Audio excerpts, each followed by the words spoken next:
Les damos la bienvenida al programa Nuestros Libros, que hoy dedicamos a Alzando el Vuelo, problemas y modelos de acompañamiento del docente Nobel, con 3 de sus autoras, Nora Martínez Sánchez, Esperanza Martínez Becerra y Xiomara Inurrigarro. Muchas gracias por acompañarnos, muchas gracias por el apoyo del Sistema de Radio y TV Nuevo León. Yo soy Carolina Farías y comenzamos.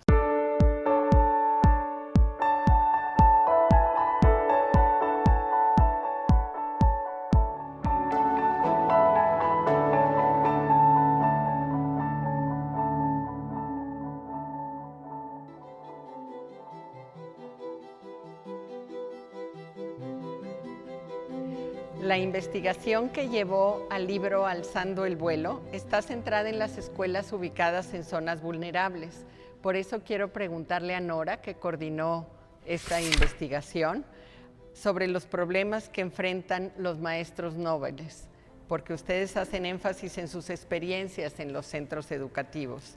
¿Podrías hacernos una plática, contarnos sobre los problemas que tienen los maestros que trabajan en las zonas vulnerables, sus experiencias? ¿Cómo no? Pues muchas de las experiencias emanan de las características del contexto. Entonces, los contextos vulnerables, desde el punto de vista social, eran escuelas ubicadas en comunidades con niveles socioeconómicos muy bajos. También había... Por ende, los padres trabajan en estos contextos y muchas veces pues, no tienen la oportunidad de dar seguimiento a sus hijos, precisamente por estar trabajando en términos de, por ejemplo, acudir a las escuelas, a las citas que los maestros planteaban. También había en el contexto, en ese entonces, imagino que perdura, mucha violencia e inseguridad, entonces los niños se veían afectados por ello. En términos académicos, las escuelas pertenecían a grupos en los que cuando se aplicaban las pruebas estandarizadas, habían resultado con puntuaciones muy bajas. Entonces había un gran rezago. Se encontraban algunos grupos muy heterogéneos en donde sí había niños que sabían leer y escribir estando en sexto de primaria, sin embargo había otros que no sabían leer y escribir estando en sexto de primaria. Y también problemas de carácter emocional, psicológico y problemas de aprendizaje. Entonces, este contexto permea al contexto de la escuela y ante eso se enfrenta el maestro Nobel. Xiomara, nos gustaría que ahora tú agregaras algo sobre la importancia de fortalecer en estos difíciles contextos la preparación de los maestros nobles. Claro que sí. Bueno, la importancia en sí del fortalecimiento de los primeros años de todo docente es fundamental. Vamos a decir en contextos de clase media, en cualquier contexto, especialmente en estos espacios donde existe marginalidad, donde las necesidades económicas, los problemas sociales son abrumadores, como podemos ver en algunas de las historias de los jóvenes. Se hace todavía imperativo el tener un acompañamiento.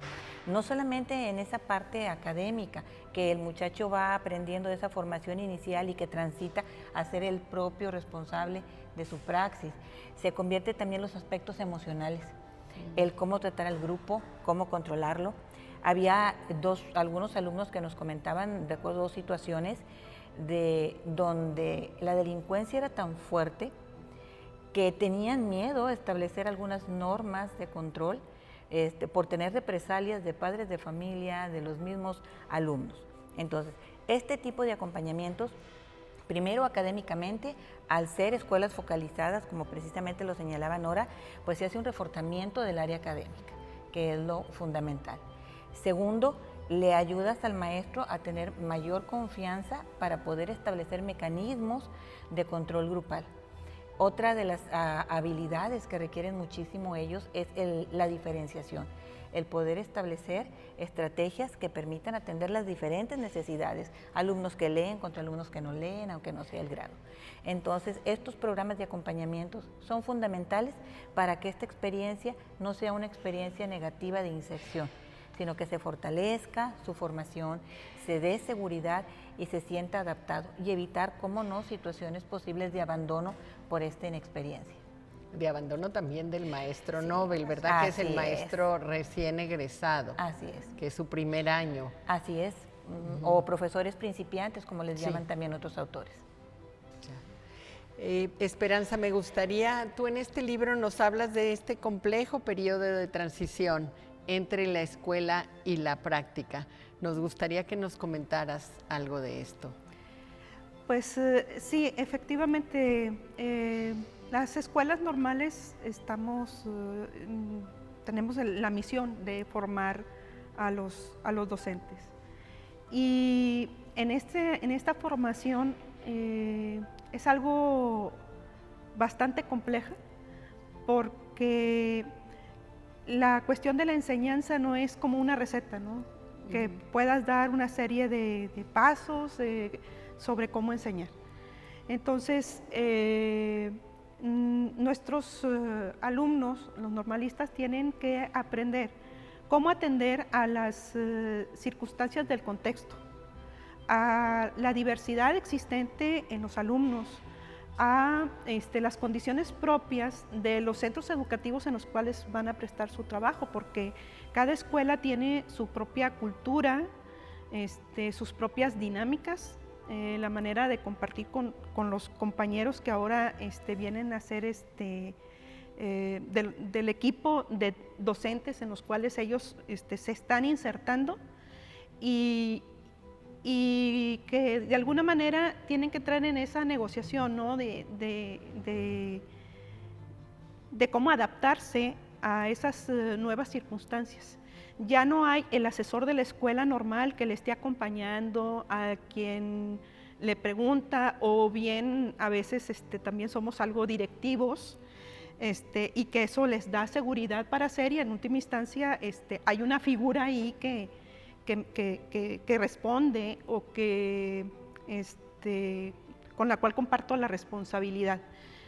Ya se está ahora en una posición en la cual es responsable de un grupo donde tiene que estar frente a padres de familia, rendir cuentas de su trabajo, tomar decisiones constantemente y pues en un momento de mucha incertidumbre, porque se reconoce como alguien nuevo, ¿no? en ese contexto, se reconoce con una falta de experiencia. Entonces, a esta etapa de la inserción se le ha dado a llamar el choque con la realidad, y es una etapa en donde hay mucha incertidumbre por parte del Nobel, y requiere de ese apoyo de los compañeros, del directivo, para poder irlo afrontando. Y pues aquí es donde entra esta cuestión del acompañamiento como una manera de hacer un poco más terso ese cambio de la escuela normal hacia el mundo real, ¿no? La escuela normal, como lo dice el título del libro, de Alzando el Vuelo, pues es una metáfora que hace referencia de cómo salen, ¿no? Prácticamente como de un nido en donde tienen todo provisto, y ahora ellos tienen que alzar el vuelo y tienen que buscar sus propios recursos para afrontar a las circunstancias que le toquen, y a una serie de problemas que no son distintos a los maestros que tienen experiencia, más sin embargo la diferencia es que ellos tal vez no traen esa provisión que nos da la experiencia, los años de estar en servicio y de compartir con otros con los que también aprendemos. Muchas gracias, pues vamos a pasar a una pausa para regresar a ver la importancia de compartir estas experiencias también, para que todos los que leen el libro pues tengan en él una gran ayuda en estos periodos de formación.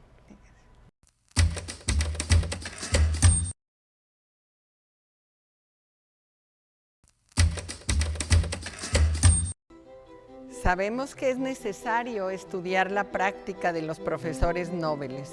¿Cuál es la trascendencia de esta investigación? ¿Qué impacto han tenido? ¿Qué nos puedes agregar, Nora?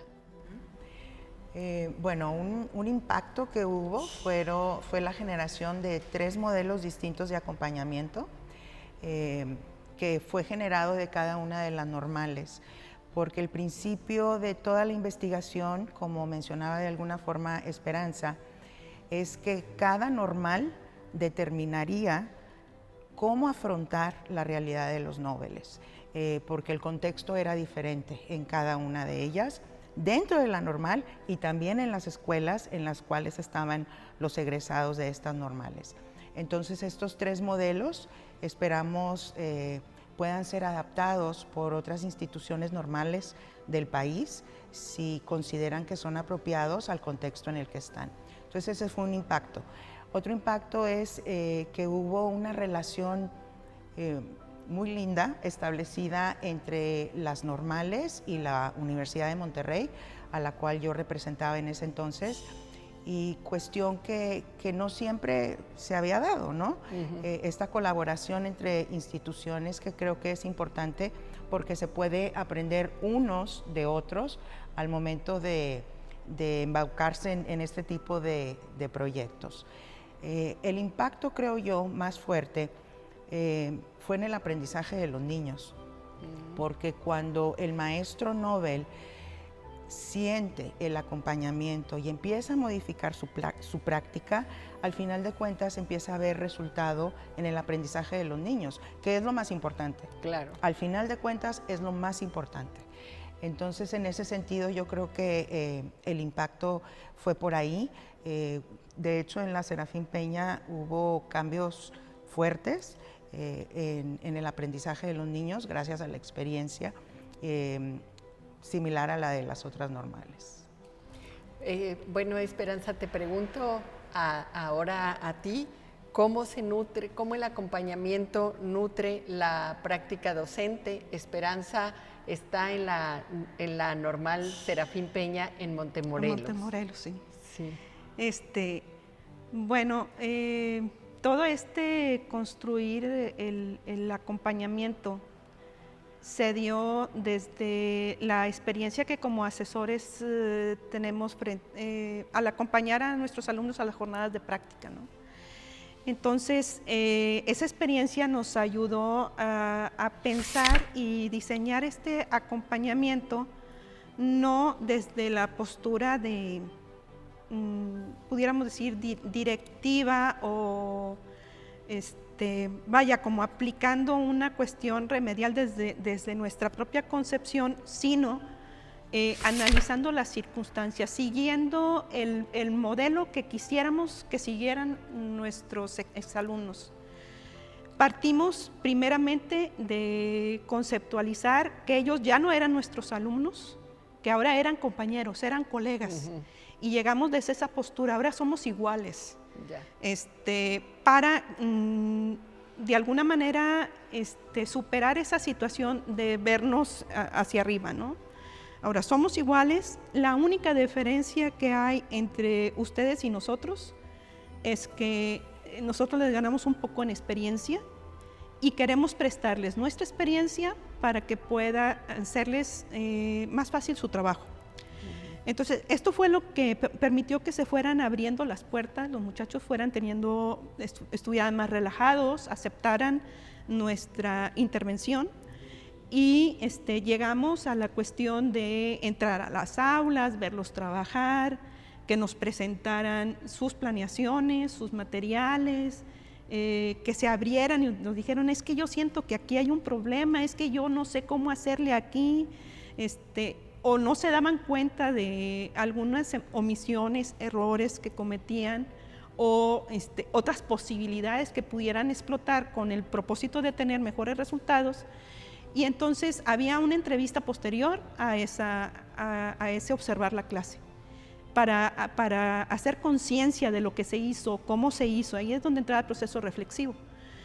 Y todo ello era documentado de tal manera que se fue formando una especie de portafolio de cada uno de los noveles, con los cuales en esa entrevista se hacía un proceso de evaluación que iba enriqueciendo la toma de decisiones. O sea, la evaluación no es evaluar por evaluar o evaluar solamente para medir resultados, sino cómo hacer uso de esa evaluación que permitiera mejorar todo el proceso en su conjunto.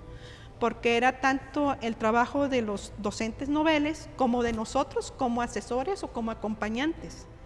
Era un proceso en donde todos estábamos aprendiendo y pues disfrutábamos, ¿no?, de esos logros que se iban haciendo patentes, y ello venía a influir grandemente en la motivación.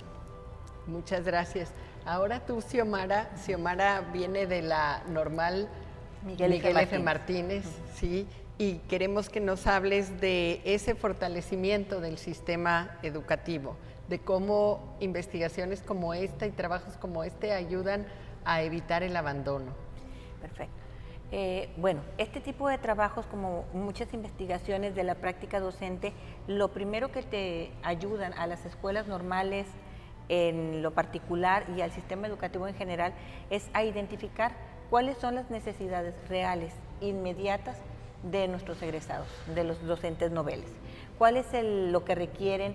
¿Qué necesidades tienen? Al hacer este proceso de acompañamiento, uno puede atender esas necesidades en forma personalizada y no solamente elaborar, bueno, yo creo que el maestro requiere o yo siento que, sino partir de hechos, de datos y dar una respuesta inmediata a lo que él está señalando. Volvemos también que son acciones muy buenas para escuelas focalizadas, para escuelas en áreas marginales, porque permite que el docente también se sienta cómodo y permanezca, porque uno de los retos que se encuentran en estas áreas es que tanto maestros como directores están 1 año, 2 años, y la primera oportunidad que tienen que cambiarse de escuela es se van a otra escuela. Sí. Claro. Entonces es difícil, es un área de oportunidad para el sistema, como en las zonas más necesitadas, donde requiero de los mejores maestros para poder hacer una diferencia y poder marcar, pues no logro el arraigo. ¿Sí? Claro. Se encontraban que tenían las características de muy buena voluntad, de que querían estar, de hecho, toda su participación fue voluntaria. Entonces, este tipo de acciones le da seguridad y favorece atender un área de educación que requiere de esta atención, la mejora de los alumnos, la convivencia, y todo esto se va permeando a la comunidad que le rodea. Entonces, creo que los beneficios, además de lo académico, de la formación profesional, la vinculación con las comunidades y la atención a centros vulnerables. Y por ende, si vamos viendo si esos centros vulnerables y esas escuelas que están en áreas de mayor necesidad son atendidas, pues tenemos también un beneficio social. ¿Cómo no? Pues de nuevo hacemos una pausa para regresar a nuestras conclusiones.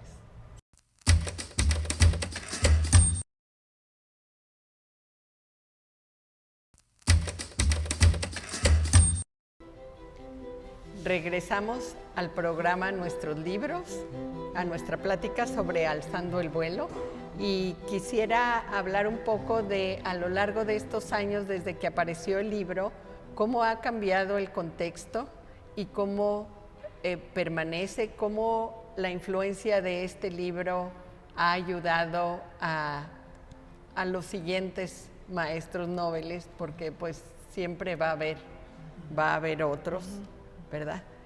¿Qué nos pueden comentar, Nora? ¿Cuáles serían los principales problemas? ¿Verdad? Sí, yo creo que los problemas, si acaso, se acentuaron, sí, y no solamente en las escuelas marginadas, sino en todas las escuelas a raíz del coronavirus. Entonces, imagina estos contextos en donde no existe el medio socioeconómico para a lo mejor una televisión. De hecho, durante la pandemia se veían en programas de la televisión que se requerían donativos para una tele para un niño, ¿no? Porque pues se cambió todo el sistema. No, muchos de ellos tal vez no tenían celulares. Entonces imagina el nivel de rezago en el que están ahora los niños, sobre todo en estas zonas. Entonces yo creo que se enfatizó el rezago educativo derivado de la pandemia. Entonces, los maestros nuevos van a seguir enfrentando esta problemática en todas las escuelas, pero principalmente en las de zonas marginadas, creo yo, ¿no? No he hecho ninguna investigación al respecto, pero creo, es una hipótesis. En ese sentido, fue lo más fuerte que yo alcanzo a percibir. ¿Cómo cambia la cuestión? También es una hipótesis. Yo esperaría que cuando nos metemos los formadores de formadores en las escuelas, es un choque de la realidad para nosotros como formadores. También. Ver que lo que estamos enseñando a los futuros maestros no necesariamente es lo que están necesitando. Entonces, esperaría que este esfuerzo caiga en las universidades y en las escuelas normales como un llamado de atención, de que nosotros estamos alejados de la realidad que están enfrentando los maestros y que es necesario, no solamente en los noveles, sino en todos, estar en esa realidad para adecuar el currículum pertinentemente. ¿Qué puedes agregar tu esperanza sobre los rezagos académicos o los problemas socioeconómicos que conllevan o qué otras problemáticas se han acentuado? Pues yo creo que igual vamos a ir hipotéticamente porque no hemos estado ya en la continuidad así en el contexto. Pero sí, como comentaba la doctora Nora, esta cuestión de la pandemia vino como a poner a flote y a la vista de todos las dificultades que hay en el sistema educativo. Entonces surgen ahí los retos que tenemos como formadores, los retos que tenemos como docentes en servicio, porque esta pandemia vino a ser un choque con la realidad de todos. Fue cambiar formas de trabajo, esta cuestión de uso de la tecnología, fue el darnos cuenta cómo estos conocimientos que tienen el valor de instrumental, como es la lectura, la escritura, las cuestiones de las matemáticas, pero sobre todo lectura, escritura, que eran básicas para poder trabajar, y bueno, en el nivel superior lo pudimos ver claramente, ¿no? Pese a que damos por hecho que están los alumnos muy enfrente a la cuestión de la tecnología, vemos que no es el uso de la tecnología para aprender o el uso de la tecnología como herramientas para el aprendizaje. Entonces querían de alguna manera que uno se sentara como estar frente a la televisión y recitarles toda la clase y a partir de ahí hacerlo. Entonces el reto para nosotros era buscar en la inmediatez qué tipo de actividades, experiencias con el uso de la tecnología que favoreciera esta interacción, porque la cuestión del trabajo colaborativo es básico. Aprendemos sobre la realidad con nuestros propios recursos, pero cuando yo me doy el permiso y aprovecho la oportunidad de compartir con otros, me prestan sus visiones, me prestan sus propias experiencias, y eso enriquece. Claro. Enriquece y grandemente. Entonces, creo que aquí también fue la oportunidad de cómo esta experiencia del libro la pudimos trasladar a nuestro actuar en estos últimos años, ver que siguen siendo los problemas, vivenciarlos en carne propia, lo que se siente entrar a una realidad que no, aunque sabíamos, y en el caso particular convencidísima de que la tecnología tiene una parte muy importante como herramientas para el aprendizaje, y sin embargo llegué a sentirme completamente desprovista ya al estar solamente en este medio virtual, ¿no? Y definitivamente el reconocer que el papel del maestro es muy importante, ¿no? Esta parte que tiene que ver con lo humano. Yo creo que el maestro nunca va a desaparecer, hablando de que queramos un sistema educativo fortalecido y con buenos resultados. El papel muy importante es el del maestro, como un ser humano que acompaña, un ser humano que pone en juego todas sus herramientas personales y profesionales en buscar la mejora y el desarrollo pleno de aquellos a quienes presta su servicio.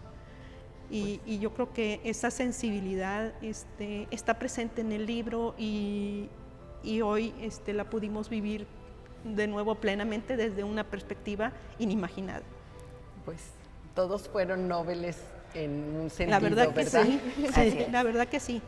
Y vivir ese tipo de experiencias definitivamente nos tienen que sensibilizar, ¿no? Creo que ahí hay un reto grande para todos. Es fácil caer en la cuestión de la queja, de padecer las dificultades, cuando podemos, la otra cara de la moneda sería ver en esas dificultades posibilidades, ¿no? Para nuevamente atrevernos a hacer cosas distintas, para probar nuevos caminos, que el error es parte, el error está presente en nuestra vida cotidiana, en todo lugar, y el error es parte de aprender. Entonces, cuando cambiamos esa perspectiva, y que tiene que ver también con la cuestión de la evaluación, es cuando podemos explotar grandemente la oportunidad de hacer uso de ese conocimiento para una mejora continua. Muchas gracias, Peri. A ver, ahora, Xiomara, ¿podrías cerrar este programa hablando de la colaboración y de la inserción en este nuevo contexto de regreso a la presencial? Claro que sí. Bueno, yo creo que los retos que nos ha traído, no podemos hablar todavía de un periodo pospandémico porque pues todavía no estamos en ese proceso, nos ha traído nuevos retos. El primero de ellos es la desigualdad. La brecha se hizo mayor. Desafortunadamente, los que menos tienen, quienes más los necesitan, son los que se vieron más afectados. La doctora Frida Díaz señalaba que existe un 43% de la población que no recibió este tipo de educación porque no contaba con recursos para poder tener alguna modalidad sincrónica o asincrónica, sino que simplemente tuvieron que trabajar a distancia con lo que ellos podían. Otra de las características más importantes es el aspecto emocional. El aspecto emocional, que sin duda hemos visto, se vio sumamente afectado. Tenemos niños, jóvenes, docentes con problemas de ansiedad, con temas de depresión, con angustias. Entonces vamos a tener que enfrentar esa capacitación. Y el tercero de nuestros retos va a ser el volver a preparar al docente para estar listos, porque esta situación, si bien no acaba, nos ha dado cuenta que tenemos que tener las estrategias suficientes y necesarias para transitar del sistema híbrido, virtual, presencial, sin ningún problema. Pues les damos las gracias y vemos que son temas muy importantes y seguramente podremos tener otra reunión para volver a hablar de tantas cosas. Con mucho gusto. Muchas gracias. Gracias.